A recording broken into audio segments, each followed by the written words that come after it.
Il va la frappe. Ils sont magiques les Monégasques. J'ai un scoop pour vous. La frappe croisée magnifique. Égalisation pour l'AS Monaco. Ce soir, je vais dire tout haut ce que tout le monde pense tout bas. Radio Diagonale, la web radio 100% rouge et blanche. Bonsoir à ceux qui nous écoutent de soir et bonjour à ceux qui nous écoutent de jour et bienvenue sur Radio Diagonale pour le débrief consacré à la 3e journée de Ligue 1 et Monaco qui se déplaçait à la Beaujoire pour y rencontrer les Nantais. Un match très sympa à suivre avec un score de 3 partout. Et pour m'accompagner ce soir, je suis avec Patrice qui fait son grand retour. Salut Pat. Salut. Voilà, de retour de vacances et un match prolifique en but, comme je viens de le dire, 3 partout.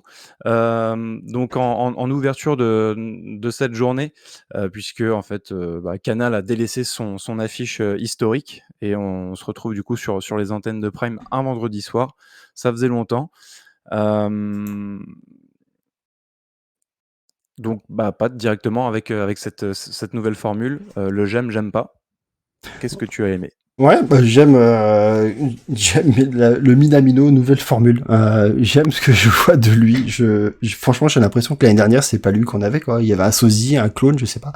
Ça fait un peu raciste de dire ça en pensant que tous les Japonais se ressemblent. Bah, c'est pas du tout le propos, mais c'est absolument pas la même personne, quoi. Le dérapage tout de suite au bout de 2 minutes.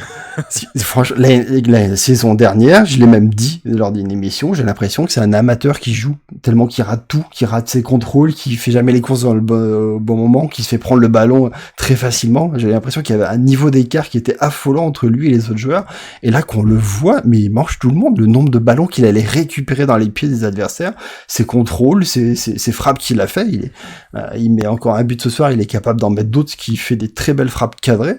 Non, franchement, j'aime vraiment ce nouveau Minamino. C'est une recrue, quoi, comme vous l'avez déjà dit, et j'espère qu'on pourra continuer à le dire, tellement c'est plaisant à le voir, quoi. Effectivement, ouais, je défie quelqu'un de trouver Minamino vraiment mauvais, ne pas être séduit par le japonais, effectivement. Et du coup, à l'inverse, qu'est-ce que tu n'as pas aimé sur ce match?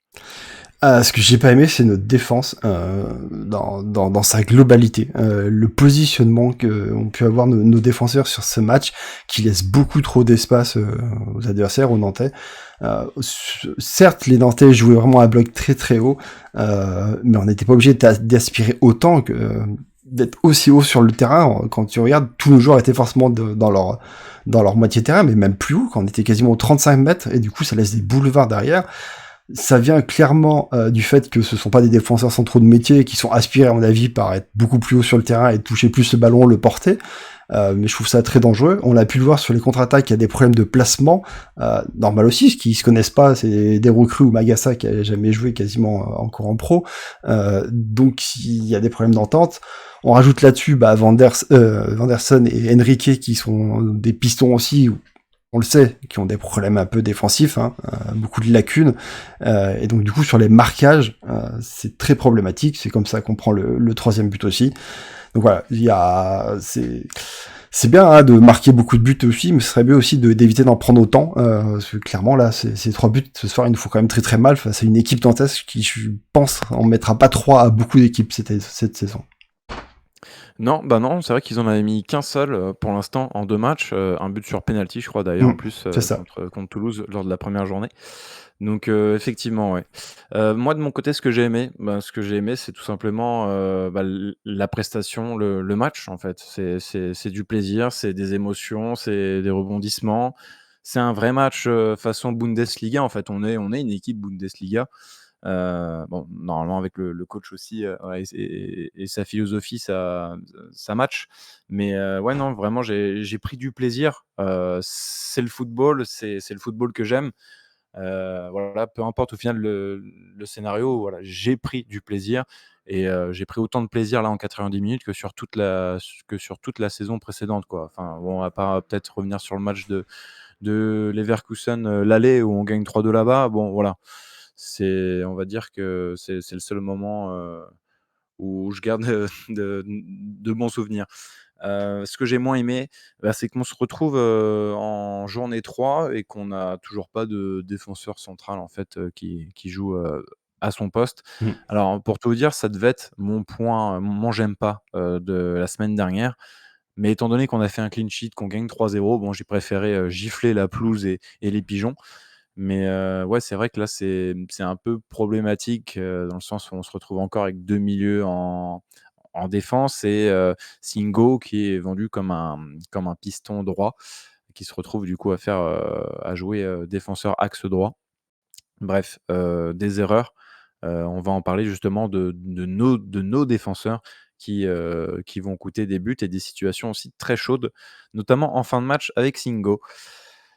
Voilà Pat, pour ce qui est du j'aime pas, on enchaîne avec le 11 du coup et ce 11, reste, inchangé, hein. On prend les mêmes et on recommence, par rapport à la semaine précédente, hein, avec, Keun dans les cages et cette même du coup défense à 3. On le soulignait tous les 2 dans nos j'aime pas, une défense, composée, de Magassa, Zakaria dans l'axe et Singo.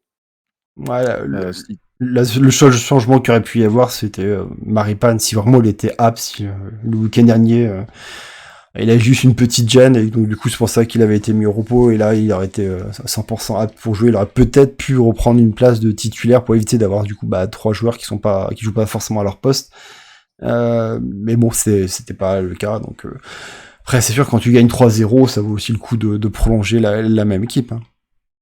Ouais, pourtant c'est du bricolage, hein, derrière, Ah hein. oui, On se carrément. doute bien qu'on va pas faire toute la saison comme ça, mais effectivement, l'interrogation, prédominait autour de Maripane. Savoir s'il allait réintégrer le 11, comme c'était le cas à Clermont, hein, puisqu'il a démarré titulaire. Bref, donc confiance, Hutter, réitère sa confiance envers, les 3 centraux de la semaine précédente et ça permet de conserver aussi la doublette au milieu Fofana-Camara parce que Mmh. bon, je sais pas après les choix qu'il y a à faire, mais si tu intègres Maripane, peut-être que Ah bah Zakaria oui. monte d'un cran. Enfin, tu vois, il y a embouteillage ensuite, au milieu où je pense qu'il aurait fait sauter, Magassa. Bref, donc on continue avec cette défense à 3, les 2 pistons, immuables, à savoir, Caio Henrique, Vanderson, la doublette au milieu Camara-Fofana et devant Pat, on a le le trio pas magique mais pas mal quand même.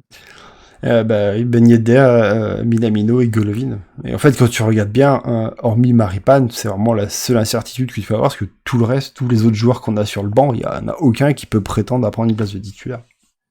Non, aucun et puis, on doit faire face pour ce qui est des absents, on a Ben Seguir qui était revenu la semaine dernière, mais qui, s'est une nouvelle fois blessé et là, Hutter annonce, plusieurs semaines à l'infirmerie, pardon. Mmh. On a Aguilar qui est en instance de départ, on le sait, hein, courtisé par Montpellier. Salissou toujours en reprise. Il y avait Laine, maintenant l'adducteur. Donc voilà, on prend vraiment 0 risque et Diop, hein, on le sait depuis la fin de la préparation.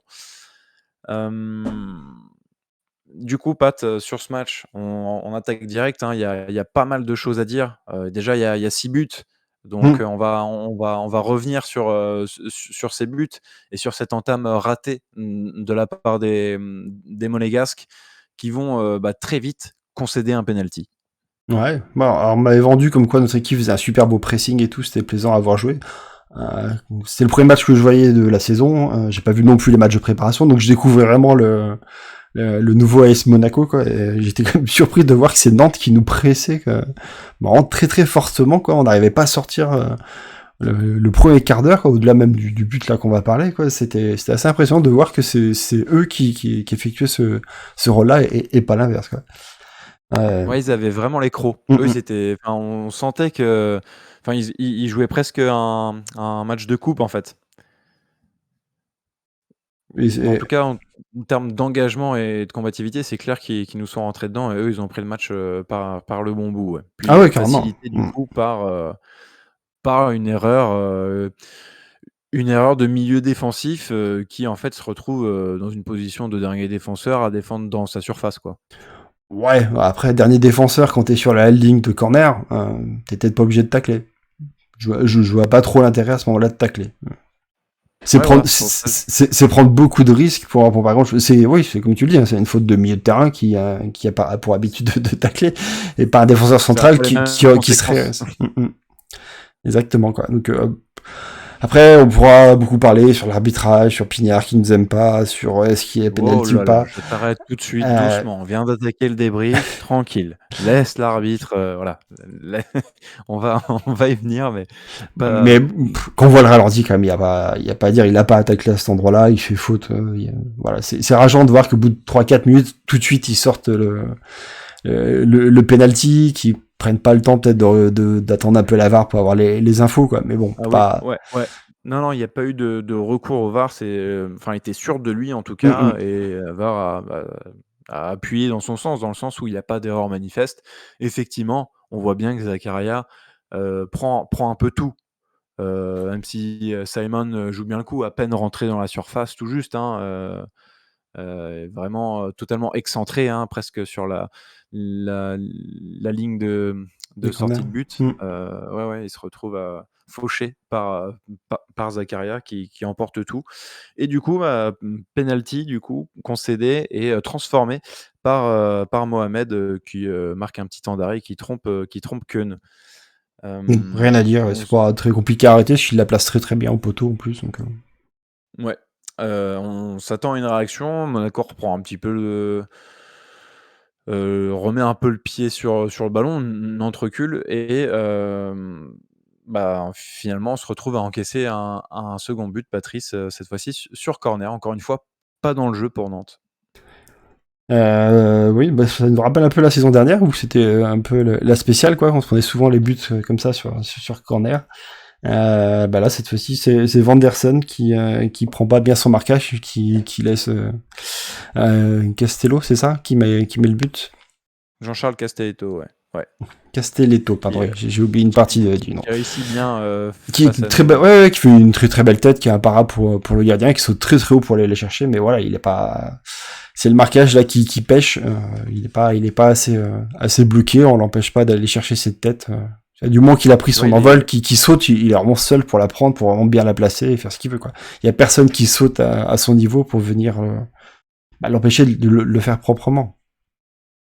Tu as tout dit. Moi, c'est ça ce qui me dérange, c'est que déjà le mec il saute en reculant, mais en fait il a tout le loisir de placer comme il veut parce qu'il y a personne pour le gêner, effectivement. Non, parce que même Vanderson, Euh, il le suit en fait, et il est juste derrière, mais il saute pas. Bah, j'ai pas cette impression, quoi, qu'il saute.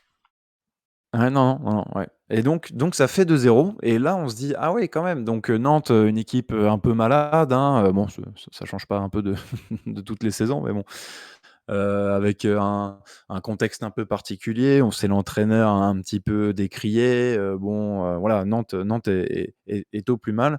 Eh bien non, ils prennent, le match par le bon bout. Ils arrivent même à mener 2-0 contre le leader du championnat, hein, on le rappelle.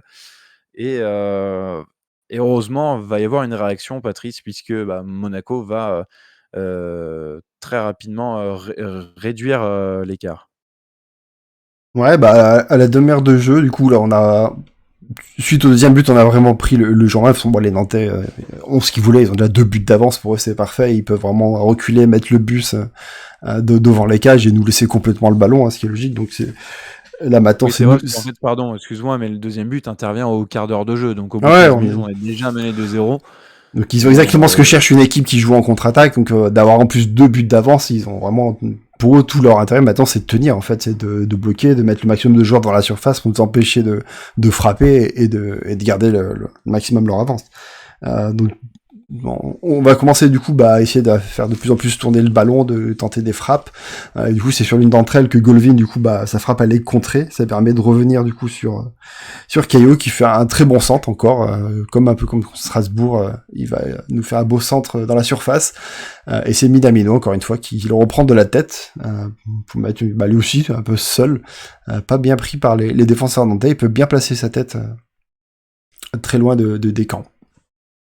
Ouais, il enchaîne mine de rien, hein. C'est vrai que, on m'avait repris, enfin on avait eu le droit à un message, un commentaire sur YouTube, pour souligner en fait que Minamino est quand même très bon dans le jeu aérien. Il se positionne bien, il a un bon sens, du placement et timing par rapport au ballon. Il le prouve en fait une nouvelle fois. Il a marqué du coup de la tête la semaine dernière contre Strasbourg. Il récidive aujourd'hui contre Nantes. Et là, l'espoir renaît parce qu'on revient quand même vite. C'était primordial de au moins marquer durant cette première mi-temps, qui se termine du coup sur le score de 2-1. Et là, on a le droit encore à un retour des vestiaires, à une entame encore ratée de la part des Monégasques, puisque Nantes va inscrire un 3e but, cette fois-ci enfin dans le jeu, par l'intermédiaire une nouvelle fois de Mohamed Pat. C'est sur une contre-attaque. Après Nantes, c'est comme ça qu'ils vont opérer, c'est sur des contre-attaques qui vont essayer de nous faire mal. Et comme je le disais en intro, on a tendance vraiment à monter très très haut, même nos défenseurs montent très très haut et laissent beaucoup d'espace. Et du coup, sur un débordement sur le côté, c'est Merlin de mémoire qui va faire le centre, et notre défense est très mal replacée, ce qui fait qu'il n'y a pas que Mohamed qui est seul, il y a un autre joueur nantais qui est un peu plus haut, qui est tout seul aussi, donc c'est vrai qu'il a même il a le choix en fait à qui il peut la mettre. T'as 2 joueurs qui sont démarqués et donc du coup là, le ballon va sur Mohamed, qui était censé être pris à ce moment-là, apparemment par Caio Henrique, qui du coup lui a plongé. En fait, les deux étaient coude à coude. Mohamed s'est arrêté alors que Caio a continué. Et du coup, il a 10 mètres sans personne autour de lui. Et donc, quand le ballon lui arrive dessus, il la place parfaitement bien aussi, faut le dire. Il fait une très belle reprise en ouvrant bien son pied, qui finit au petit filet. Donc, pareil. Je connais pas trop le joueur, mais je pense pas non plus qu'il tente cette frappe 15 fois, qu'il la mette 15 fois au même endroit. Et du coup, pareil pour Kohn. Et on en est déjà à 3-1, quoi. Qui commence un peu à piquer, parce que c'est surtout 3 frappes dans 13 et 3 buts. Ouais, 3 frappes, 3 tirs. On peut dire que Kohn nous fait un peu une Nubel ou le Comte, presque. Le syndrome du gardien monégasque. Je serais allé plus loin, j'aurais dit, moi, il fait une Benaglio. Ça veut dire c'est un gardien qui t'as du mal à lui reprocher des choses, parce qu'en fait, sur les buts, il peut rien faire. Le gardien, il va tirer 15 arrêts dans le match, il va quand même en prendre 3 ou 4, mais sur ces 3 ou 4, il pouvait pas faire grand chose, quoi. J'accepte cette comparaison qui tient la route. En plus, les deux sont suisses, donc voilà, ça joue.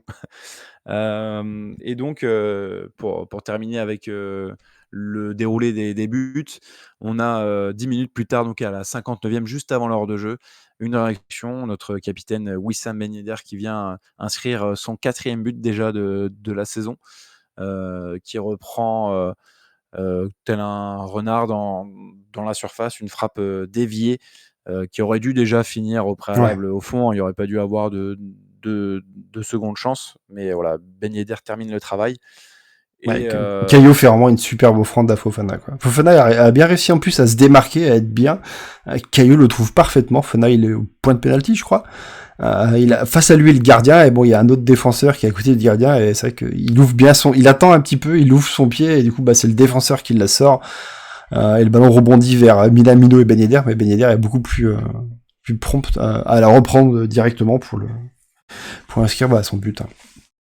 Voilà, Monaco va pousser et jusqu'à cette égalisation qui intervient à la 86e suite à un remplacement de Adi Hutter qui a décidé de faire entrer Boadou, un changement offensif puisque il sort Magassa et du coup c'est Boadou qui vient épauler Ben Yedder devant, et sur son premier ballon il vient égaliser après un très bon travail de Singo qui feinte une frappe lointaine et qui joue un petit ballon piqué par-dessus la défense, qui vient trouver Fofana.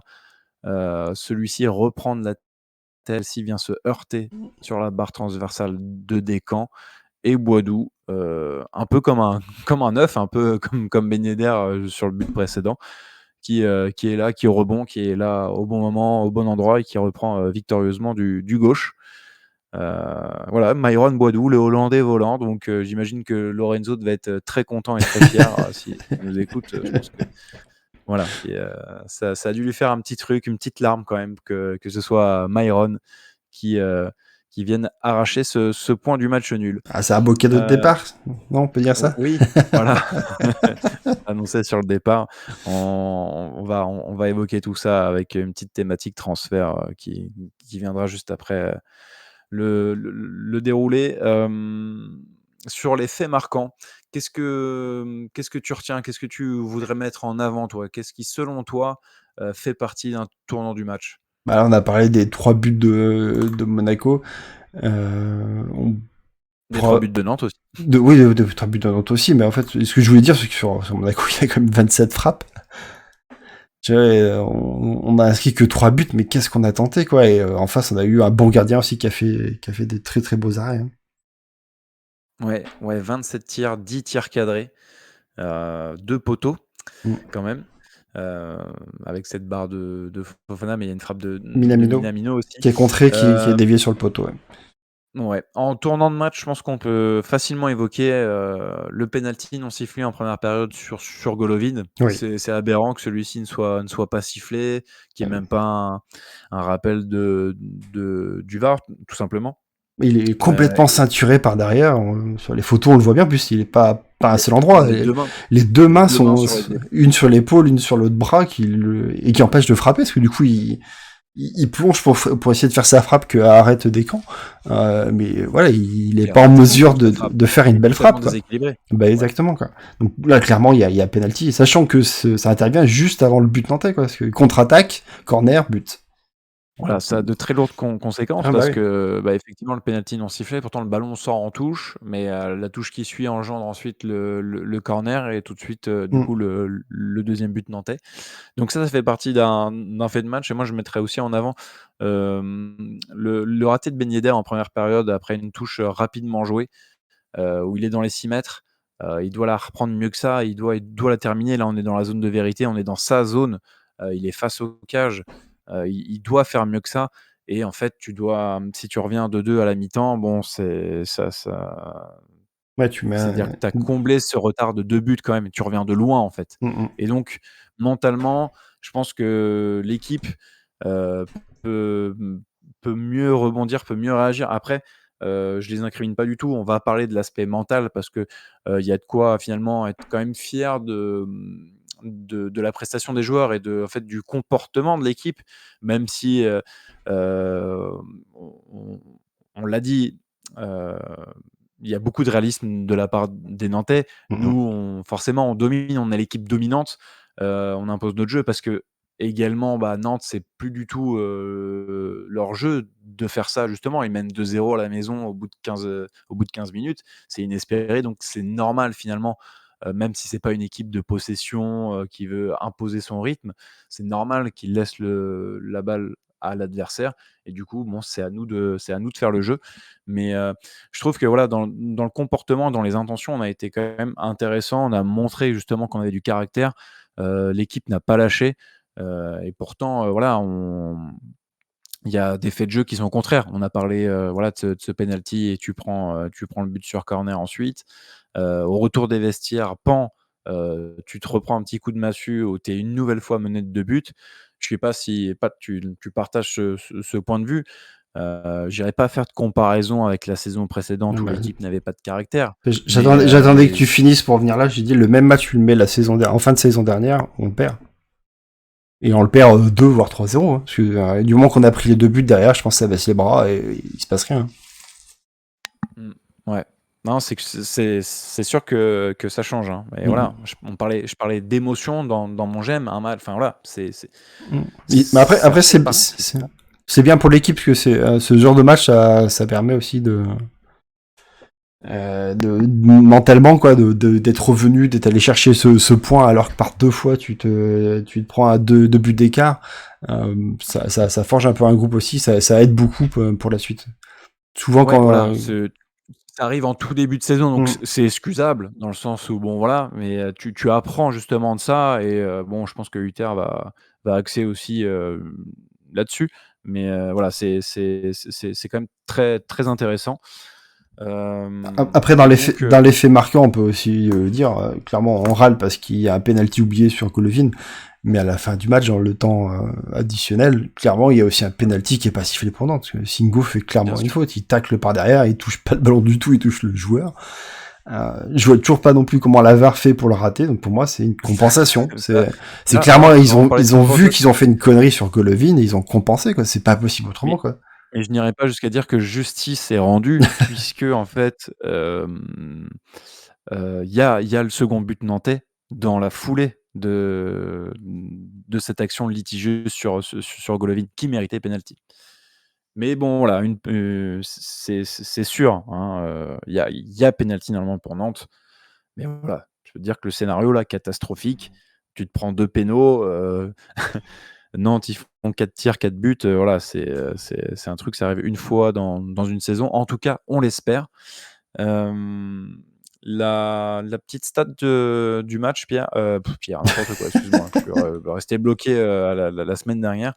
Pat, ouais, du coup, s'il y avait, Ouais, parce que ça en une a petite fait stat. beaucoup parler et on va relancer la machine quand même sur l'arbitre, sur Monsieur Pignard.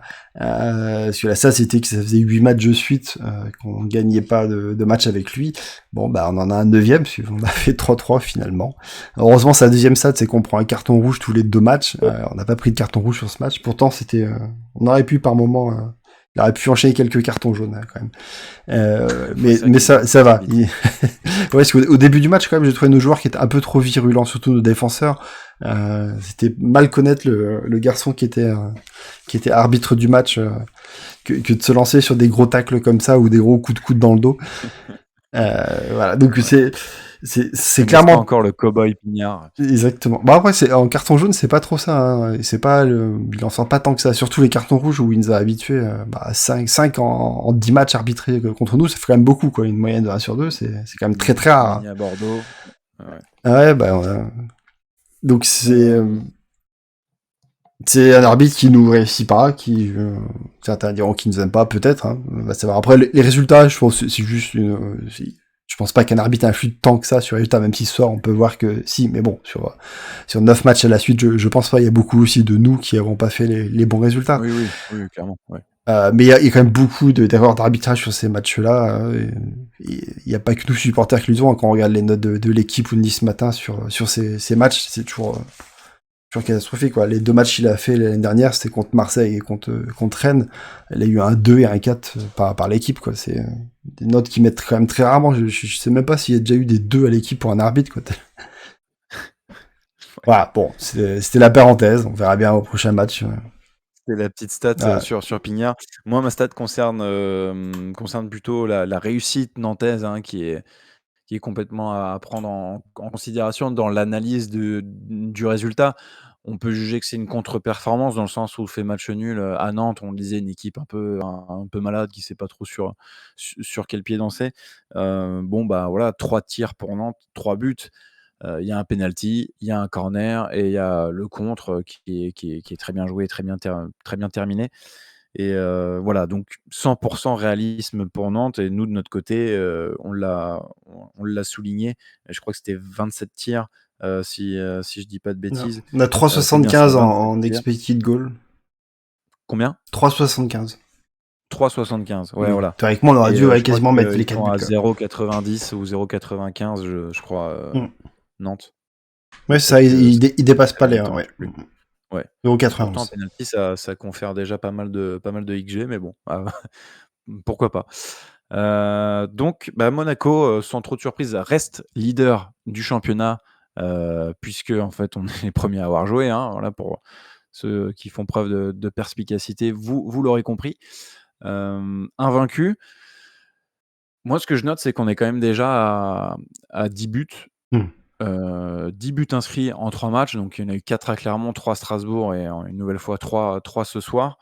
On est à 5 buts encaissés du coup et là, je refais un petit parallèle avec le match contre Clermont parce qu'en fait, je trouve que nos entames sont désastreuses à l'instar du coup du match de Clermont.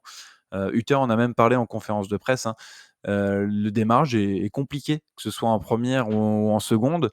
Je sais pas si toi, Patrice, tu avais pu voir ce premier match ou si tu es déjà parti loin de tout ça, de la France, si tu étais en vacances. Mais ouais, c'est assez bizarre pour l'instant. On n'arrive pas trop où placer le curseur. Ça, c'est bon. Contre Strasbourg, c'était pas le cas, hein. On avait su bien rentrer dans le match, justement. Mais là, on a refait les mêmes erreurs que contre Clermont. En tout cas, l'équipe en face a montré beaucoup plus d'agressivité. Voilà, c'est un point important selon moi à noter sur ce match, avec le comportement de l'équipe comme on le disait, ouais. Moi maintenant j'ai une question, plutôt en dehors du match, mais qui concerne évidemment l'actualité brûlante, du club, hein, les transferts. Patrice, tu es au courant j'imagine, hein, que l'attaquant américain Balogun qui a exercé du côté de Reims, hein, la saison précédente, qu'on connaît bien puisqu'il avait marqué au Louis II, est en passe de s'engager, hein, pour l'AS Monaco. Alors Hutter n'est pas rentré non plus dans les détails, hein, au micro de Prime. Il a dit que c'était une question à poser au directeur sportif, hein, il a entièrement raison. Mais on le sentait, voilà, avec un petit sourire en coin, on le sentait confiant, il disait que c'était un bon joueur, bref.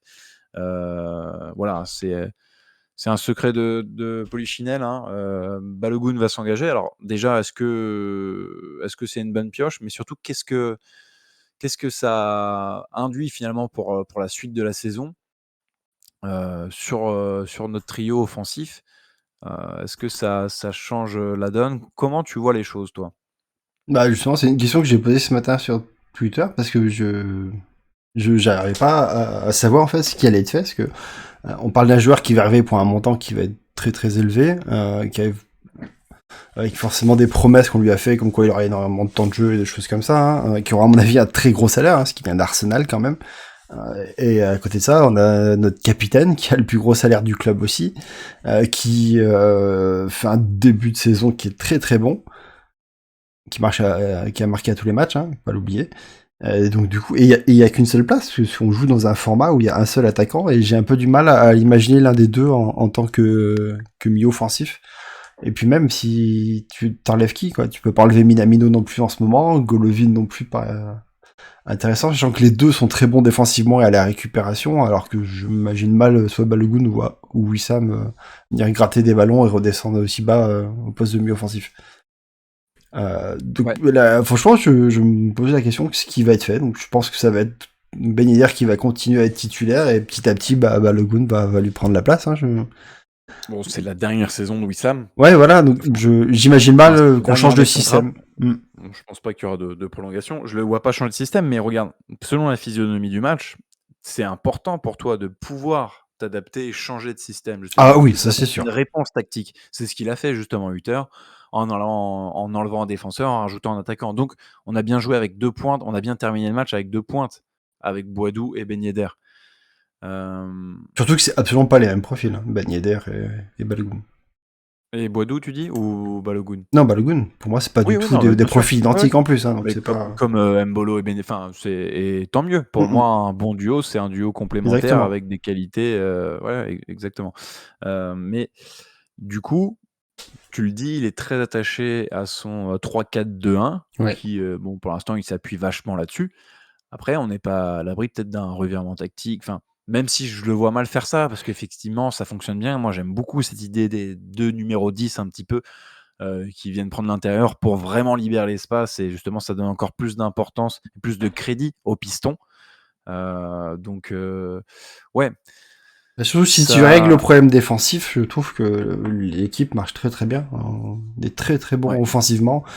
C'est juste en ce moment en défense qu'on a du mal, mais normalement ça doit se régler avec les retours de blessures, soit un recrutement. On sait toujours pas si on n'a pas un défenseur central qui pourrait signer encore.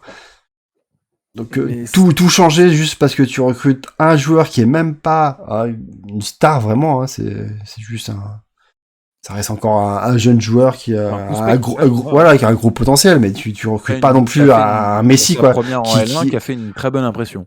Exactement. Donc tu recrutes quand même un mec qui connaît déjà la Ligue 1. Oui, ça c'est le gros avantage. Voilà, qui est en fait dispo, enfin qui est efficace tout de suite, qui sait répondre présent. Il y aura pas de temps d'adaptation, il y aura pas tout ça comme ça a pu être le cas avec Boadou, bon, qui est arrivé plus jeune aussi. Mais voilà, là tu prends un mec qui connaît la Ligue 1 et qui la connaît plutôt bien pour avoir martyrisé quelques défenses. Après moi, pour mettre à la place du joueur, tu quittes Arsenal parce que tu sais que c'est bouché devant dans la hiérarchie, bon, bah, Arteta compte sur, Gabriel Jesus et sur Nketiah, pardon, plus Trossard des fois qui joue un peu faux neuf.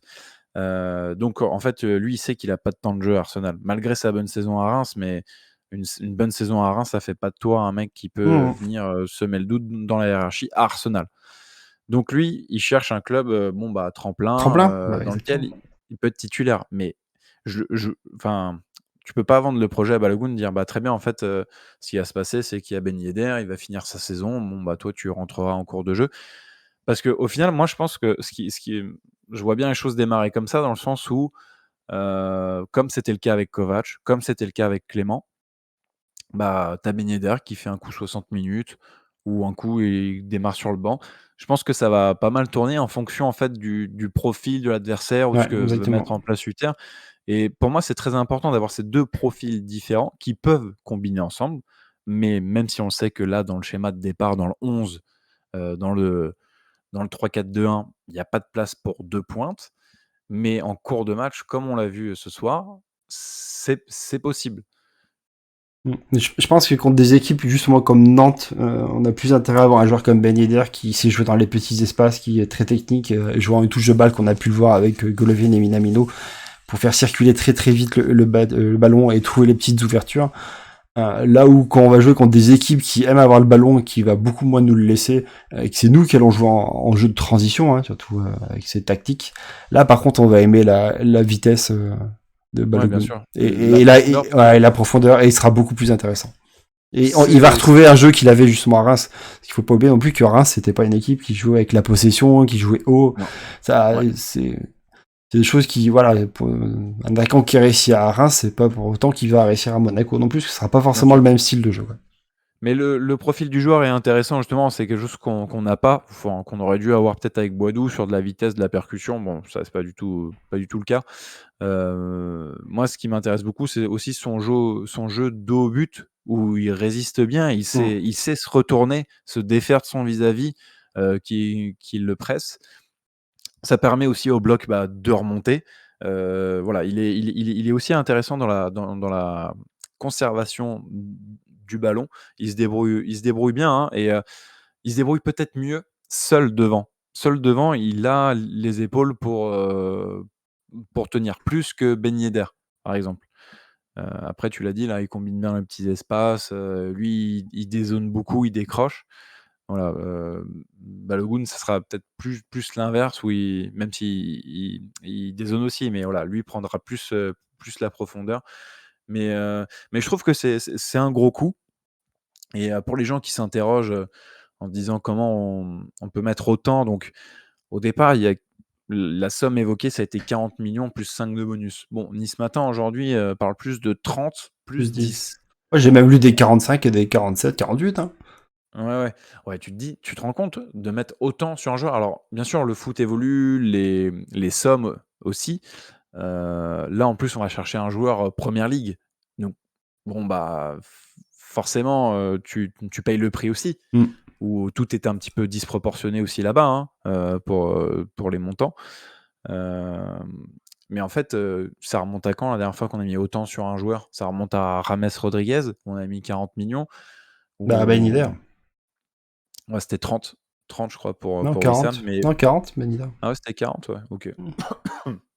Donc oui, c'est énorme, sachant qu'on n'a pas de coupe d'Europe, on a plein de choses, donc Mm.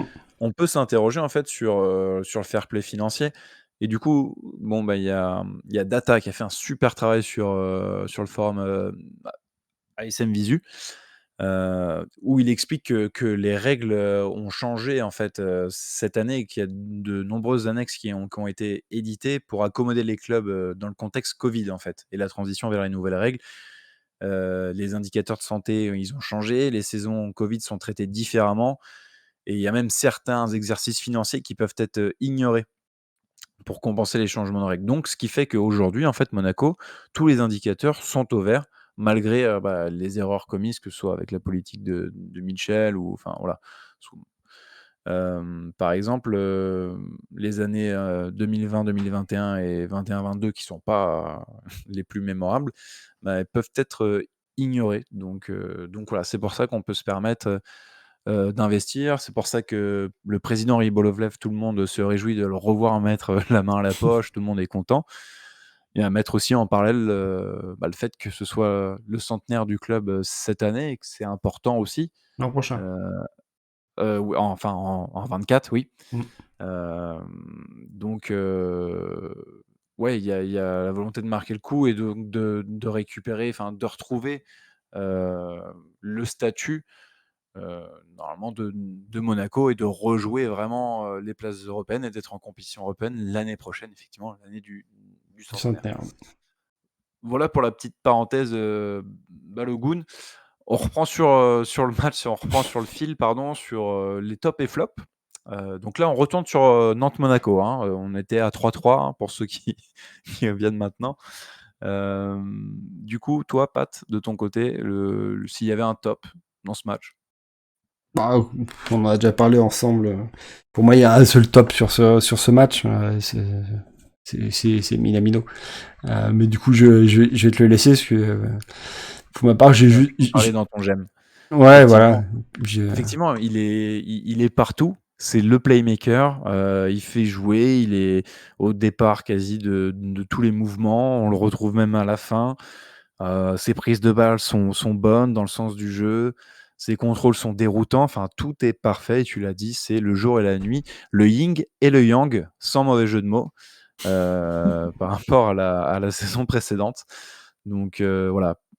Il n'y avait qu'un seul top pour moi, et enfin pour toi aussi, sur ce match, et incontestablement, c'est Takumi, et donc ça fait 3 buts et 2 passes décisives en 3 matchs.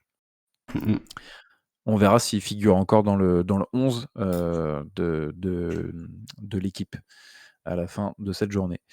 Bon, les choses qui chagrinent un peu plus, forcément, le flop. Bah là, c'est pareil, c'est assez compliqué de ressortir vraiment un flop, quelqu'un qui est vraiment en dessous, qui nous met dedans.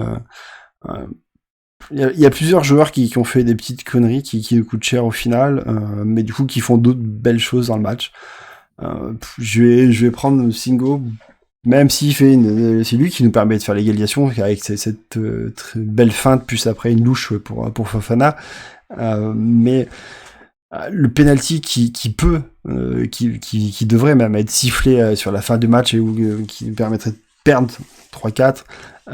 Les actions qu'il peut avoir des fois dans le match où il est très très agressif, où à un moment donné il met une grosse charge dans le dos d'un Nantais. Voilà, c'est à faire attention par la suite, parce que du coup on prend aussi pas mal de cartons ces temps-ci. On a déjà Camara qui est à la limite d'être suspendu, Golovin aussi qui a pris son deuxième, donc pareil, il est à la limite d'être suspendu. On est qu'à la 3e journée, on parle déjà d'avoir des joueurs suspendus, quoi. C'est je pense qu'ils sont là contre Lens, c'est bon, écoute. Ouais. Après, j'ai rien de particulier contre Singo, hein. Je pense que pour moi, Zakaria, ça va être la même chose. Je peux lui faire exactement les mêmes reproches, hein, parce que du coup, lui, il fait un penalty. Derrière aussi, dans le jeu, il joue un peu trop musclé.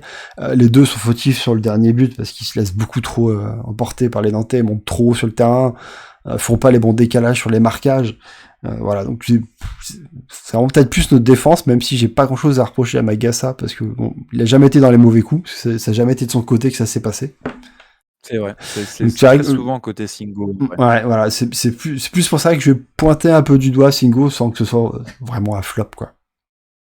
Ouais, puis il chope un jaune très rapidement aussi, en allant en contact, en mettant une charge dans les airs, en voulant jouer un duel aérien avec Mohamed. Il vient de très très loin, je crois même qu'il vient d'Abidjan pour mettre le contact, tellement il part de loin. Bref, il chope un jaune du coup sur quasiment sa première intervention, après 11 minutes de jeu. Mais bon, à mettre à son crédit peut-être cette astucieuse passe dans le dos, passe cachée. Moi, mon flop, c'est Fofana. Écoute, je te pose une question, Patrice. Est-ce que tu as vu Fofana réussir un truc à part un petit pont sur Palois, des semelles, enfin des gestes de numéro 10, quoi, alors que c'est. Je l'ai vu presque mettre 2 buts dans ce match. Ça, je l'ai vu faire. Ouais, ok. Je l'ai vu, du coup, rater un gros face-à-face avec le gardien et mettre une tête sur sur la transversale, et à chaque fois ça fait un but au final quand même. Mais c'est vrai qu'après dans le match, je trouve qu'avec Camara, les deux sont quand même à pointer du doigt, parce qu'ils doivent faire beaucoup mieux face à des milieux nantais. Ouais. Ils doivent surnager normalement. Et ça n'a pas été le cas. Je trouve qu'il y a eu beaucoup de pertes de balles de leur part, des mauvaises passes, des mauvaises appréciations. C'est assez triste. Donc oui, si je te rejoins aussi, ouais, c'est pas fameux, sachant le niveau qu'ils sont censés avoir par rapport aux Nantais. Bien sûr, et tu as parlé de son compère au milieu, oui, c'est pareil en fait. Surtout que les 2 quand même ont un peu plus le temps dans le sens où Nantes a vachement reculé. Mm. Les 2 ont le jeu face à eux, ils ont un peu plus le temps, tu vois? Et pas Nantes a relâché un peu le pressing, ils essaient de conserver, leur avantage au score, bref, ouais. Après, il y a toujours ce dépassement de fonction, cette envie d'aller enfin, tu vois, Fofana, on le retrouve beaucoup dans la surface. Mais c'est ça le problème. Même Mais Camara, hein. tu rates trop de trucs, c'est pas c'est pas normal techniquement.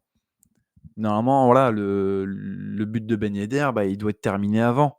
Mm. Heu, Pareil aussi, il a un ça lui reste un peu dans les pieds, ça a fini en corner là, peu de temps avant l'égalisation de Boidou là, en fin de match.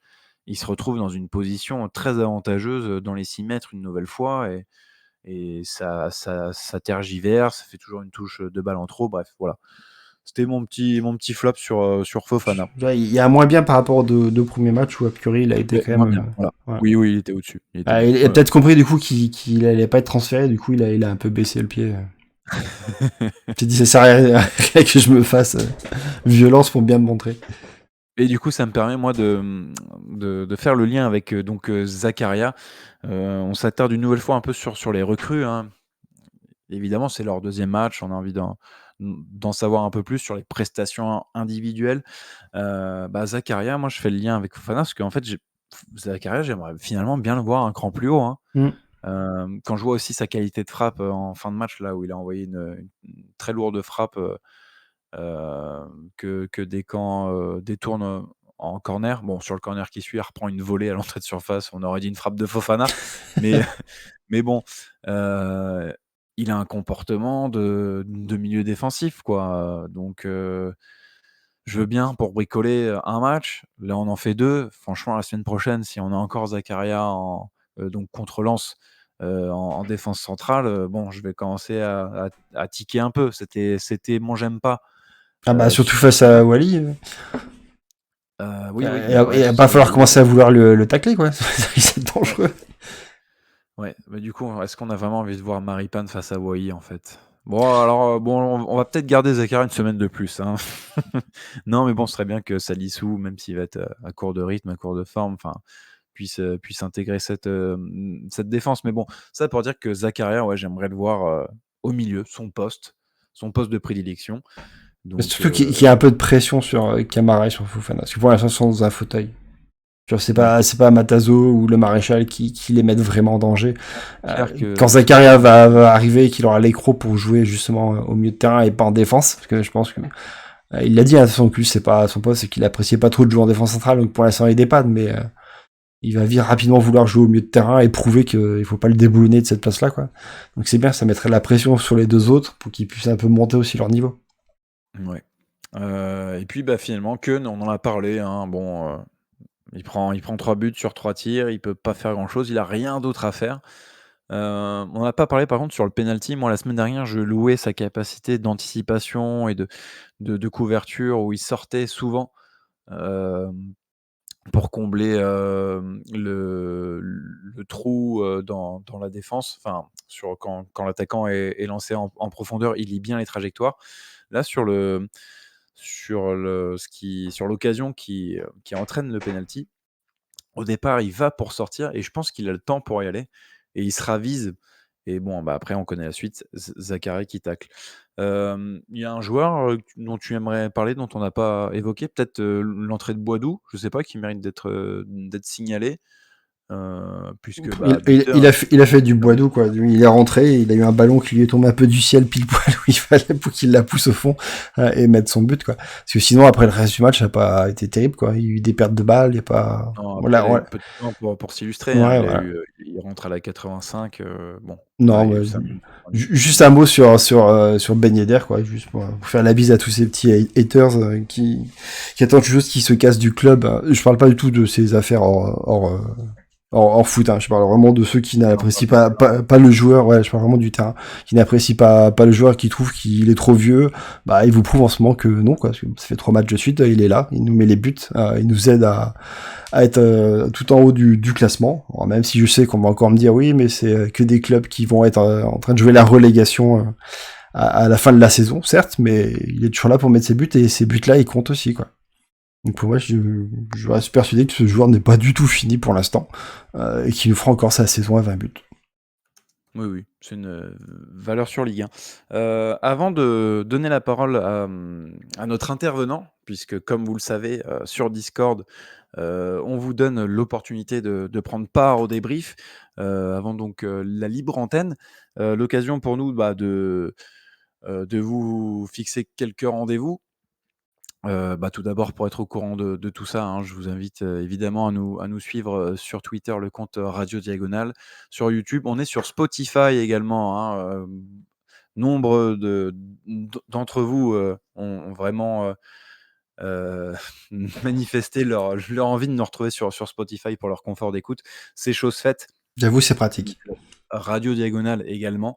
Bon voilà, après, n'hésitez pas, hein, pour les commentaires, les retours. Sur YouTube, c'est mieux, sur la plateforme, on a vraiment le temps de voir et de discuter.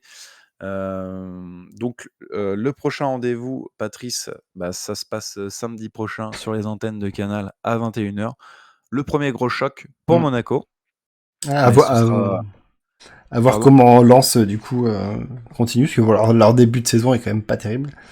En même temps, eux, ils ont un calendrier plus compliqué, puisque eux, ce sera leur 3e choc face à nous. Ils ont eu Rennes, ils vont affronter Paris demain, et du coup, la semaine prochaine, c'est nous. Donc eux, ils commencent tambour battant, avec voilà, trois gros chocs. Nous, ce sera du coup notre premier, au Louis II, du coup, donc samedi 21h. L'occasion pour nous, évidemment, de se retrouver pour un nouveau débrief. Donc on va accueillir Yous dans ce débrief. Tac, tac, tac. Est-ce que Yous, tu m'entends? Bonsoir, oui, je vous entends tous. Bonsoir, salut. Salut. Donc Salut voilà, Patrice, bienvenue. salut Adri. Bienvenue. Donc tu as suivi un peu le débrief. Là, on rentre vraiment dans la libre antenne. Donc tu as carte blanche. S'il y a un sujet que tu as envie d'aborder ou rebondir sur des choses qui ont été dites, c'est à toi de jouer. Ok, écoutez, tout d'abord, j'ai envie de reprendre une expression qui a été citée par un présentateur sur Canal+. Takumi Minamino était au japonais absent la saison passée. Et cette année, en fait, j'ai un Takumi avec plein d'étoiles dans les yeux. C'est ma lueur d'espoir de cette saison. Vous l'avez très bien dit durant cette émission.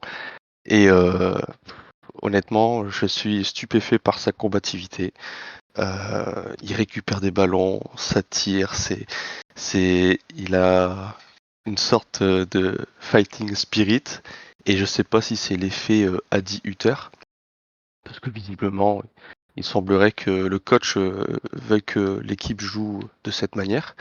Et j'adore. Honnêtement, j'adore. Ça me fait penser un tout petit peu à l'époque où il y avait Niko Kovac. Et j'ai envie de croire à l'avenir de la saison. Garder cette même compatibilité. Et d'ailleurs, le match de ce soir, il était stupéfiant. Clairement, je vous dis, j'ai tristement aimé, parce que forcément, je vais pas vous mentir que le résultat ne me satisfait pas forcément. Mais je vous avouerai que le match était plaisant et j'ai envie de garder un état d'esprit positif pour cette fin de journée qui, je le rappelle, peut-être, mais c'était mon anniversaire. Et donc, du coup, 33 ans, 3-3, je vois ça peut-être comme un signe. Ouais, bah, alors, encore une fois, bon anniversaire, c'est vrai. Un beau Merci. cadeau. Tu as une petite prise de parole sur Radio Diagonale. Après, voilà, Monaco t'a peut-être pas offert de cadeau, mais au moins il y a eu des émotions. Moi, c'est ce que je disais dans mon j'aime, c'est que, voilà, c'est vraiment c'est plaisant, quoi, en fait. Il y a eu un peu de tout et on s'est pas ennuyé une seule seconde. Non, je vais vraiment rebondir sur ça. L'ennui n'était pas du tout au rendez-vous. J'étais un peu agacé par le comportement des Nantais, par contre. Ça, c'est mon point, c'est mon côté j'aime pas du Ouais. match. C'est que je trouve que ça surjoue un peu trop les coups et les fautes. Et ça pousse, en fait, depuis qu'il y a la VAR, parce qu'on va parler de la VAR de ce soir. Moi, personnellement, c'était mon sujet. Si, même si je refais le match, hein, si la VAR jouait son jeu, son rôle sur la faute de Golovin, je suis quasiment et j'en suis même persuadé que le match se serait joué d'une manière différente.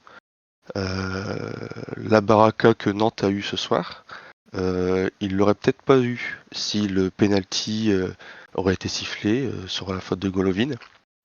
Et, et en fait, la VAR pour moi m'a posé, c'est mon gros bémol de la soirée, c'est la VAR qui n'a pas joué son rôle. Et j'aurais souhaité vraiment que les joueurs aient pu bénéficier, enfin l'AS Monaco ait pu bénéficier de ce penalty, quoi.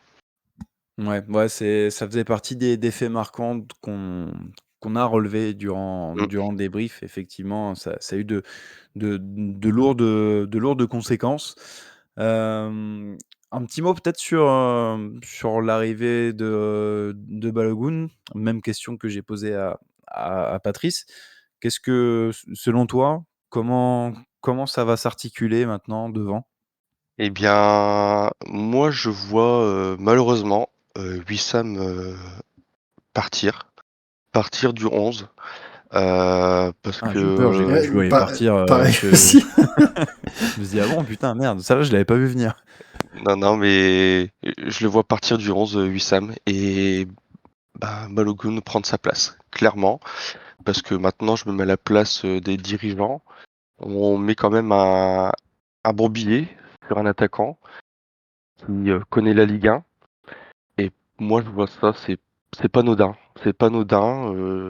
Je pense que de mémoire, il a pas fini troisième meilleur buteur ou quatrième l'année dernière. Ouais, c'est ça, Je avec, sais avec plus. 21 buts, si, oui, il est 4 ou 5. Ouais, il doit être sur le pod ouais, ouais, il est dans le top 5, oui, c'est Oui, sûr, il ouais. me semble, il me semble. Et ça voudrait dire qu'on aurait deux buteurs qui seraient dans le top 5. Moi, je les vois pas jouer ensemble. D'après la config sur la compo à 18h. Moi, je mettrais plutôt Balogun, plus jeune. Alors, ça n'enlève pas toutes les qualités de Wissam. Je suis tout à fait d'accord avec ce que disait tout à l'heure Patrick. Et, euh, et en fait, oui, je vois Wissam partir, mais c'est de bon augure quand même parce que si Balogun tient ses promesses, ça peut faire une bonne chose pour l'AS Monaco et j'ai hâte de voir effectivement. Ouais. Je Non, c'est le connaissais pas trop en dehors de sa saison à Reims, Balagoun, donc j'ai un peu checké ses stats, mais c'est assez affolant en fait, dans toutes les classes de jeunes où il est passé, quoi. Il a torpillé les équipes ouais, adverses, quoi. Pour un nombre ouais, de buts, quoi. Il a il était à 130, Dijon aussi, 131 hein, matchs, ouais, le 131 jeune. matchs, 85 buts, 20 passes ici. Des Ouais, stats ouais. de fou, quoi. Non, c'est très propre, mais Hein. moi, je nous vois mal nous passer d'un joueur comme ça. Après, il est jeune, mais je pense que ça va assurer la transition entre, voilà, la fin de Ben Yedder à Monaco et qui concorde du coup avec cette arrivée-là.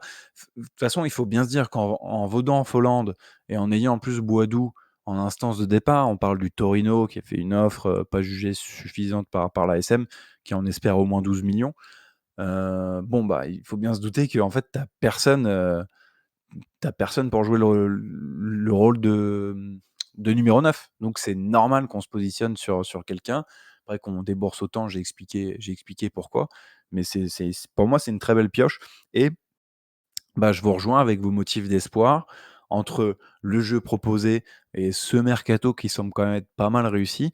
Ouais, ça, cette dynamique, ce nouveau cycle qui s'enclenche, et ben, c'est pour moi, je n'y vois que des choses positives, et voilà, je sens qu'on va s'éclater cette saison. Donc vivement l'émission prono. Il faudra qu'on se briefe là-dessus, et pour voir un peu ce que pense toute l'équipe quand elle sera de retour de vacances. Bon, bah écoute, Youss, encore une fois, bon anniversaire. Merci d'être Gentil. intervenu. Et si Bah, vous merci aussi, surtout à vous. mais Avec plaisir. ouais, avec plaisir. Et si vous aussi voulez faire comme Youss, et ben voilà, vous nous rejoignez sur le serveur Discord, sur Twitter, il y a toutes les infos. Encore merci Youss. Nous, Pat, on va filer également. C'est la fin de ce débrief. Je le répète, hein, prochain rendez-vous samedi prochain à 21h sur les antennes de Canal et la réception de Lens. Merci à tous pour nous avoir écoutés et je vous dis à très bientôt. Ciao.